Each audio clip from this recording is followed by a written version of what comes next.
ఏంటలా చూస్తున్నావు? హారతిచ్చి లోపలికి ఆహ్వానించమని చెప్పాను, వినపడలేదా? వినపడింది. ఐశ్వర్య, ఆ హారతి ఏర్పాట్లు చూడు.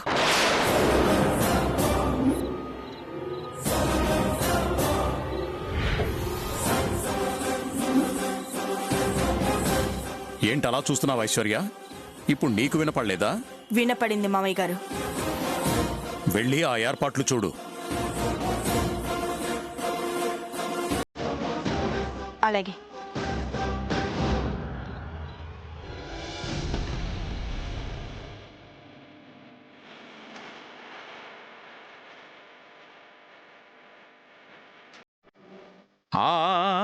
ఆగండి ఆగండి ఆగండి.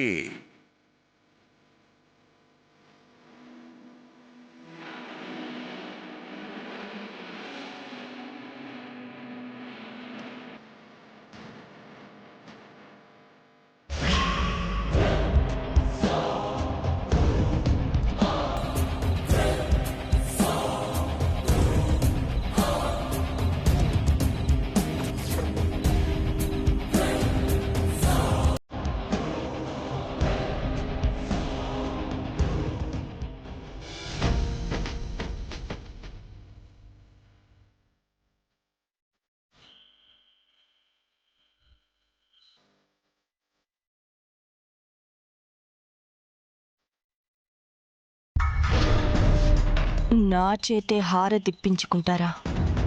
మిమ్మల్ని వదలను.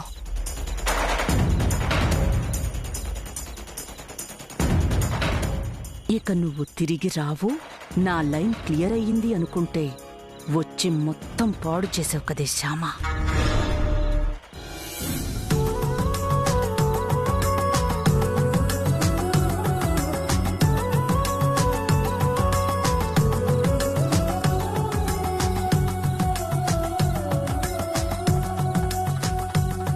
అమ్మా శ్యామ, కుడికా లోపల పెట్టిరా అమ్మా.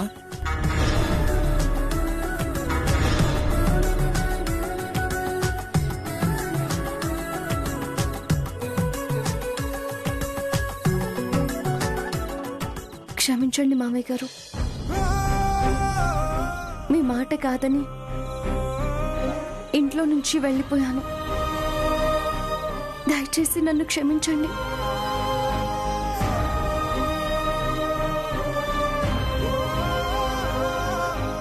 నేను ఇక్కడ ఉంటే మల్లికార్జున్ మళ్ళీ మళ్ళీ మీకు సమస్యలు సృష్టిస్తాడని నేను ఆలోచించానే గాని అతను ఎన్ని సమస్యలు సృష్టించినా నా ఇంట్లోనే నేనుండాలని, ఇంట్లోనే ఉండి ఆ సమస్యలు పరిష్కరించుకోవాలని ఆలోచించుకోలేకపోయాను.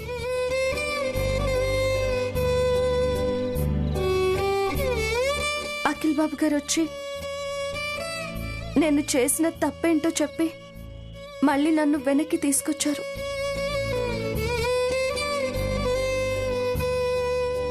ఇంకెప్పుడు ఇలాంటి తప్పు జరగదు. ఈ ఇల్లు వదిలిపెట్టి నేను వెళ్ళడం అనేది కూడా జరగదు.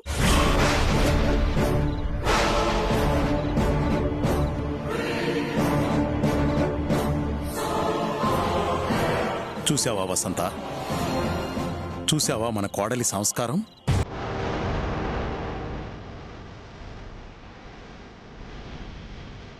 తన మీద పడ్డ నిందని నిజమని నమ్మినందుకు ఎవ్వర్నీ తను తప్పు పట్టకపోగా తను ఇలా ఇంట్లోంచి వెళ్ళిపోవడం తప్పు అని గ్రహించి క్షమాపణ అడిగింది శ్యామ.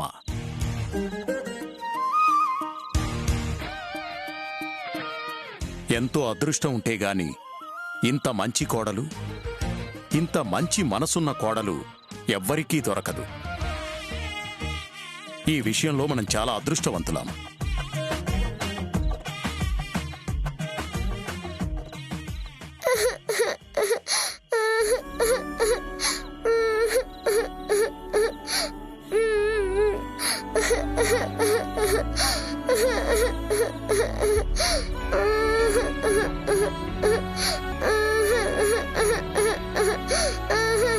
ఏమైందమ్మా? ఎందుకు ఏడుస్తున్నావు? అన్నయ్య నా గాలిపటం చించేశాడు పిన్ని. అవునా గౌతమ్?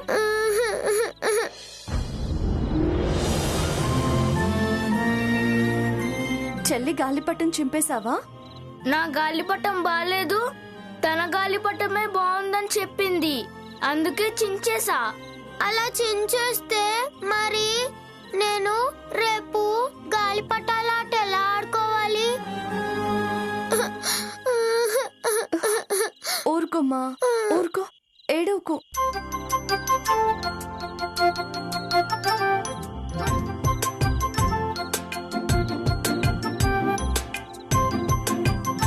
నీకు మంచి గాలిపటం కావాలి అంతే కదా? అవును. అయితే నీకు అన్నయ్య కంటే మంచి గాలిపటం నేను తయారు చేసిస్తాను, సరేనా?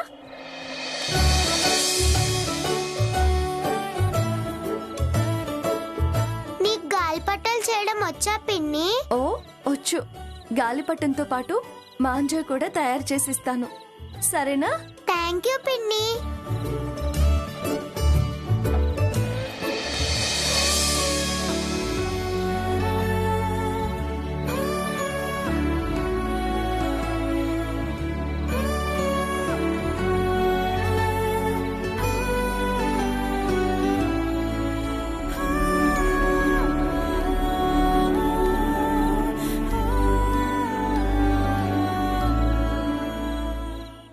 పిల్లల దగ్గర నుంచి పెద్దవాళ్ల వరకు అందరినీ భలే బుట్టలో వేసుకుంటున్నావే నువ్వు. కానీ నేను మాత్రం నీ బుట్టలో పడను. నిన్ను ఇంట్లోంచి బయట పడేస్తాను, చూస్తూ ఉండు.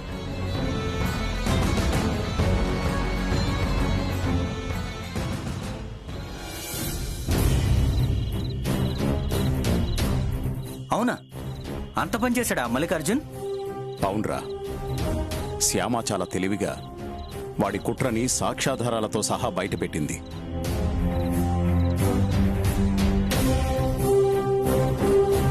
పోలీసులు వాడిని అరెస్ట్ చేసి తీసుకెళ్లారు. ఇంకేం ప్రాబ్లం ఉండదులే. రే అఖిల్, శ్యామ రియల్లీ గ్రేట్ రా.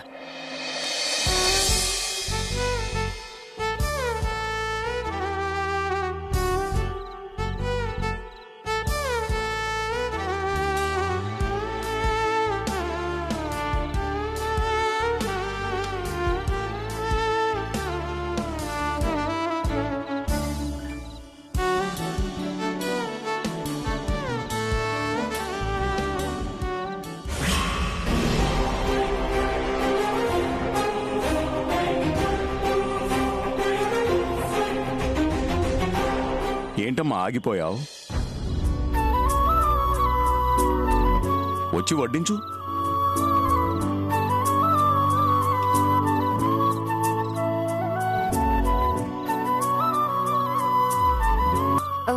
పర్లేదు మామయ్య గారు, వైదేహి అక్క వడ్డిస్తోందిగా.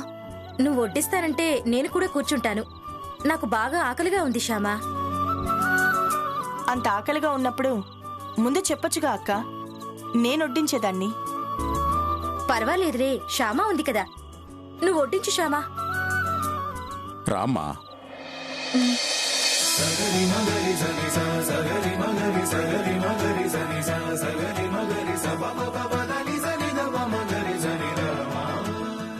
కొంచెం కూర వేయమంటారా మామయ్య గారు? వెయ్యమ్మా, చాలా బాగుంది కూర, కొంచెం వెయ్యి.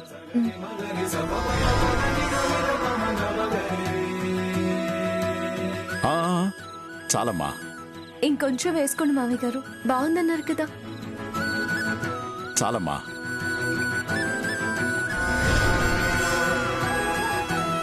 ఇవాళన్నీ చాలా టేస్టీగా ఉన్నాయి. ఇవి ఎంత టేస్టీగా ఉన్నా మొక్కజొన్న పొత్తుల టేస్ట్ తర్వాతే అన్నయ్య.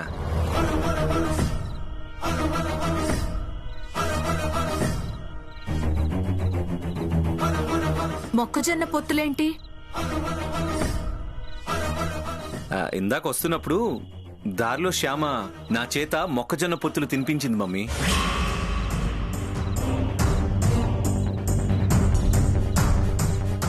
అవి చాలా టేస్టీగా ఉన్నాయి. మొక్కజొన్న పొత్తులు ఎక్కడ తిన్నారు? రోడ్డు పక్కన బండి దగ్గర? అవును మమ్మీ. అంటే అఖిల్ చేత స్ట్రీట్ ఫుడ్ తినిపించావన్నమాట.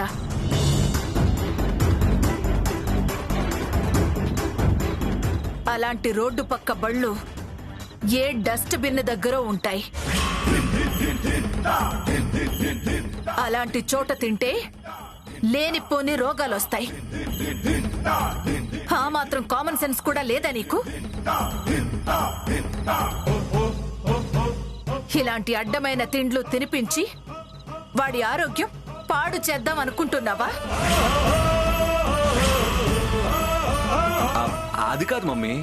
నీకెన్నిసార్లు చెప్పాన్రా స్ట్రీట్ ఫుడ్ తినొద్దు అని? తనంటే పల్లెటూరి ముద్దు, ఏమీ తెలియదు. నీ తెలివితేటలేమయ్యాయి?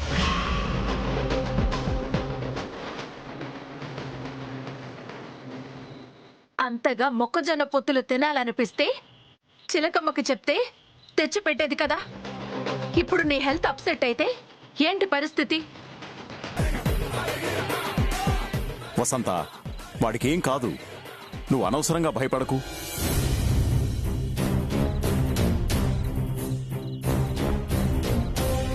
అయినా మొక్కజొన్న పొత్తులు చాలా హెల్దీ ఫుడ్, తెలుసా? చిన్నప్పుడు మొక్కజొన్న పొత్తులు నేనెంత ఇష్టంగా తినేవాడినో తెలుసా?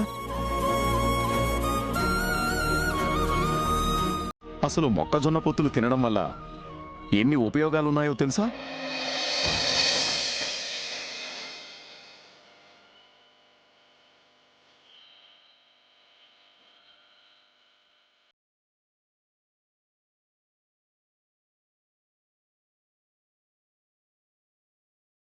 అది మొక్కజొన్న పొత్తుల యొక్క గొప్పతనం.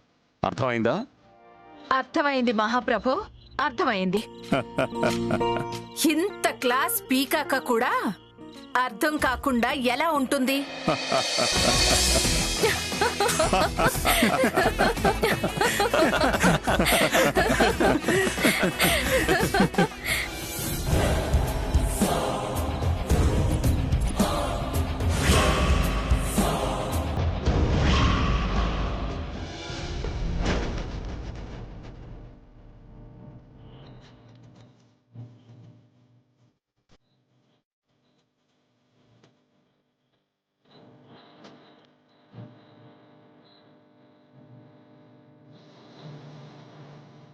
ఇంత పెద్ద సిటీలో ఒంటరిగా తిరిగి ఆ శ్యామ సాక్ష్యాలు ఎలా సంపాదించింది?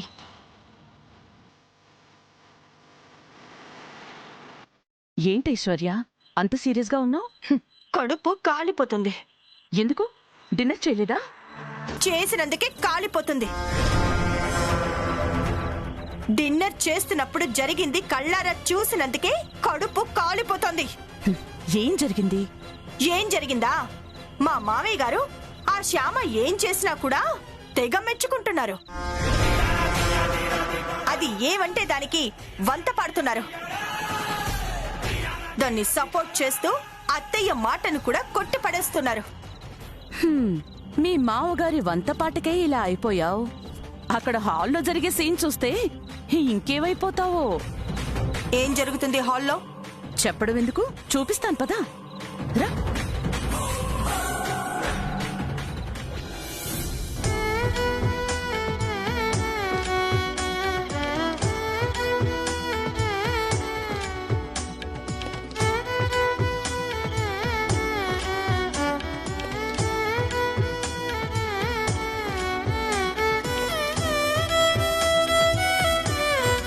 ఇలా సుగంధ ద్రవ్యాలతో తాంబూలం వేసుకుంటే తిన్నదంతా తేలిగ్గా జీర్ణమైపోతుందంట.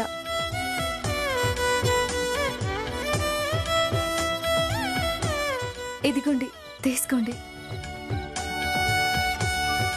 ఇదేంటి పాన్ ఇలా కట్టావు? దీన్ని చిలక చుట్టకం అంటారు. చిలక? అవును, పంచదార చిలక కన్నా బాగుంటుంది, తినండి.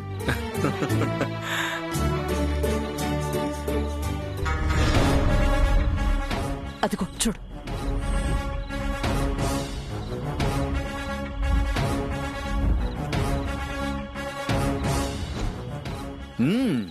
చాలా బాగుంది.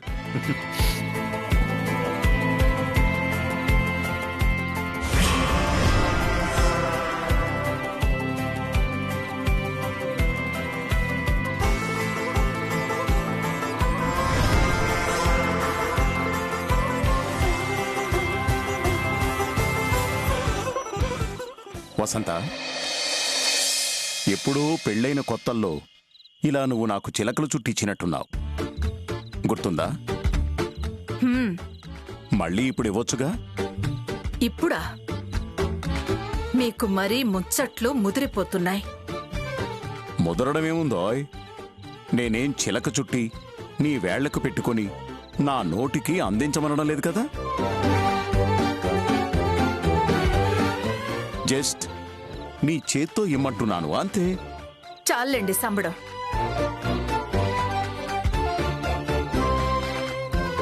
ఇదిగోండి మామయ్య గారికి ఇవ్వండి.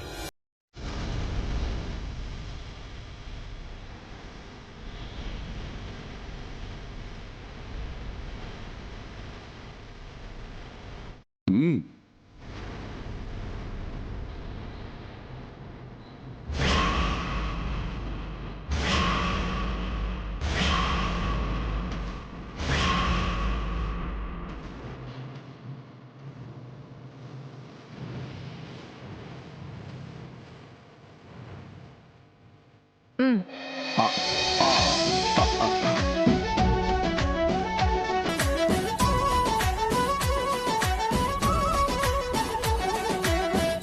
నీ చేత్తో ఇచ్చావు కాబట్టి ఖచ్చితంగా నోరు ఎర్రగా పండుతుంది. నా చేత్తో ఇచ్చిన చిలక చుట్టింది శ్యామ.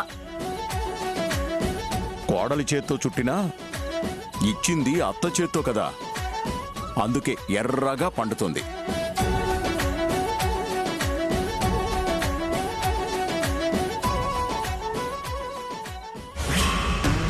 అత్తయ్య కూడా దాని మాయలో పడిపోతున్నట్టుంది.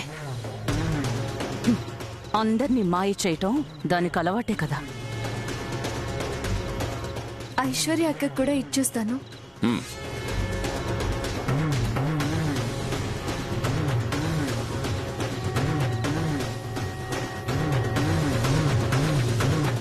ఎక్కడున్నారా మీరు? మీకోసమే తాంబూలం తీసుకొస్తున్నాను.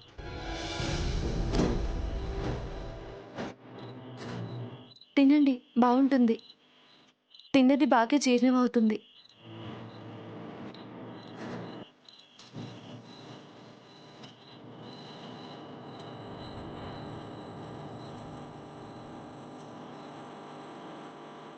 అవునా? జీర్ణమవుతుందా? నీకు చాలా విషయాలు తెలుసనుకుంటా.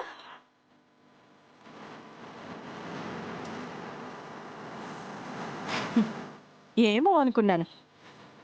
నువ్వు చాలా ఎదిగిపోయావు శ్యామా. ఇంత పెద్ద సిటీలో ఒంటరిగా తిరిగి ఆ సాక్ష్యాలు రికార్డ్ చేసి ఆ మల్లికార్జున్ని అరెస్ట్ చేయించా. చాలా ఎదిగిపోయావు నువ్వు. అవునవును, చాలా ఎదిగిపోయింది. ఇందులో నేను చేసింది ఏముందండి?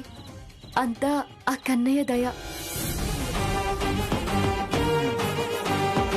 మనం మంచి మనసుతో మంచి పని చేయాలి అనుకుంటే ఖచ్చితంగా ఆ కన్నయ్య సాయం చేస్తాడండి.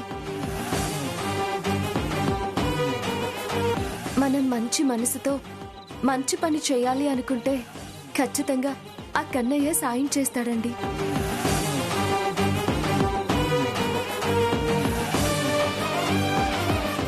శ్యామా, మా అందరికి భోజనాలు పెట్టి చిలుకలు చుట్టిస్తే నీ కడుపు నిండుతుందా? పొద్దుపోయింది, పద భోంచెద్దువు గాని. అలాగే అక్క.